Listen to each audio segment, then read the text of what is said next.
નમસ્કાર મિત્રો, વિડીયોમાં તમારું સ્વાગત છે। જી હા મિત્રો, અત્યારે હાલના સૌથી મોટા અને દુઃખદ સમાચાર સામે આવી રહ્યા છે। તો મિત્રો, સમાચારમાં વાત કરીએ તો તમિલનાડુના તિરુવલ્લીમાં મોટી દુર્ઘટના થઈ છે। આ દુર્ઘટનામાં એક ફેક્ટરીમાં ગેસ લીકેજ થવાના કારણે થઈ છે। તો ફેક્ટરીમાં રાખવામાં આવેલો એમોનિયા ગેસ લીક થવાથી 7 લોકોના મોત થયા છે। મુખ્યમંત્રી થલાપતિ વિજયે દુર્ઘટના પર શોક વ્યક્ત કરતા તપાસ કમિટી બનાવીને જાહેરાત કરી છે। કહેવામાં આવી રહ્યું છે કે દુર્ઘટના સમયે ત્યાં 100 જેટલા મજૂર હાજર હતા।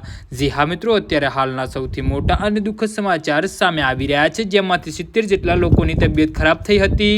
પોલીસ તંત્રને ઘટનાની માહિતી મળતા જ ઘટના સ્થળે પહોંચ્યા હતા। હાલ મૃતદેહને પોસ્ટમોર્ટમ માટે મોકલવામાં આવી રહ્યા છે।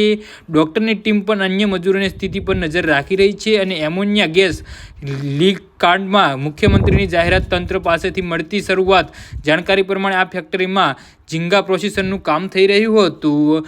જી હા મિત્રો, આ દુર્ઘટના બાદ શ્રમિકોમાં આક્રોશ હશે, જે તમિલનાડુના મુખ્યમંત્રી વિજયજી ગેસ લીકની ઘટના તપાસ માટે સમિતિ બનાવવાનો નિર્દેશ આપ્યો છે। 3 સભ્યોની સમિતિના ઔદ્યોગિક સુરક્ષા અને સ્વાસ્થ્ય ડાયરેક્ટર, પ્રદૂષણ નિયંત્રણ બોર્ડના સભ્ય સચિવ અને જાહેર સ્વચ્છતાના ઓર્ડિનેશનલ ડાયરેક્ટર સામેલ થાય છે। જે સમિતિના 24 કલાકના વચગાળામાં રિપોર્ટ અને 3 દિવસમાં અંતિમ રિપોર્ટ સોંપવામાં આવશે। જી હા મિત્રો, મુખ્યમંત્રી આઈટી મંત્રી તિરુવલ્લીના પ્રભારી મંત્રીને નિર્દેશ આપ્યો છે કે તેઓ અધિકારી ડોક્ટર કેપી કાર્તિકેયની સાથે તત્કાલ તિરુવલ્લી પહોંચે અને જિલ્લા કલેક્ટર અને તંત્રની લોકોની મદદથી કરવાનું શરૂ કરીને ઝીંગા પ્લાન્ટમાં તમિલનાડુનું મહત્વનું સ્થાન।